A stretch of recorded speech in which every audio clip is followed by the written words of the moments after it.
We are in an unusual moment. We're in a moment of kind of mass social protest and mobilization to a level that I think we haven't seen since the early 70s.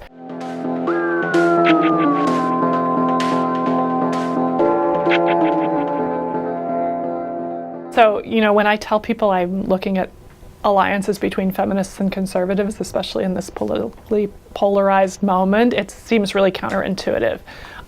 So I began studying interactions between feminists and conservatives because I was interested in the idea that they had collaborated to oppose pornography in the 80s. I looked at that issue, and then ultimately I looked at child sexual abuse policy and the Violence Against Women Act.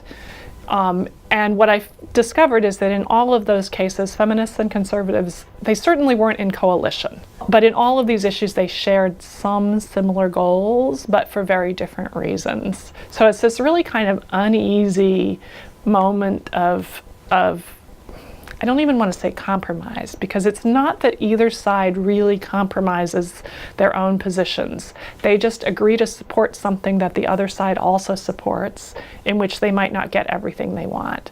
So the Violence Against Women Act is a great example.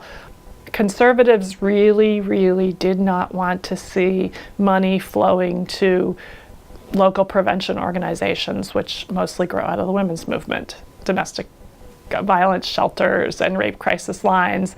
But they agreed to that, and in exchange they got stricter sentencing guidelines.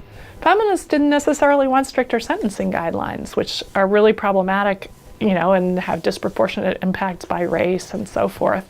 But they all could sort of support the same general piece of legislation, knowing that they would get something of what they wanted. We see these kind of strange alliances around other issues too, the kind of unlikely bedfellows. Right now, criminal justice reform, which is moving through Congress as we record this interview. And, that's an issue, again, that has bipartisan, not just Republicans and Democrats, but conservatives and liberals and progressives, right? A really wide range who support some kind of criminal justice reform, sentencing reform. Conservatives because prison is expensive, right? And it's fiscally it helps to cut the budget. And liberals and progressives who have real problems with the way the criminal justice system reinforces racism and.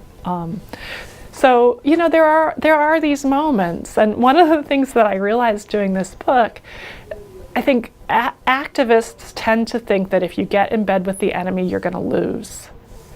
But that can't be true because there are two sides. The two sides are not both losing, right? That what actually happens is not inevitable.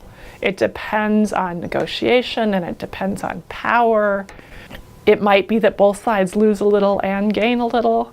I do think if activists get in bed with a really powerful enemy, the powerful side is more likely to get more of what they want than the less powerful side.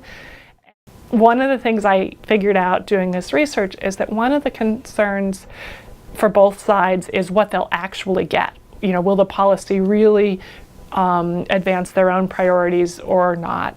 But also another concern is reputation.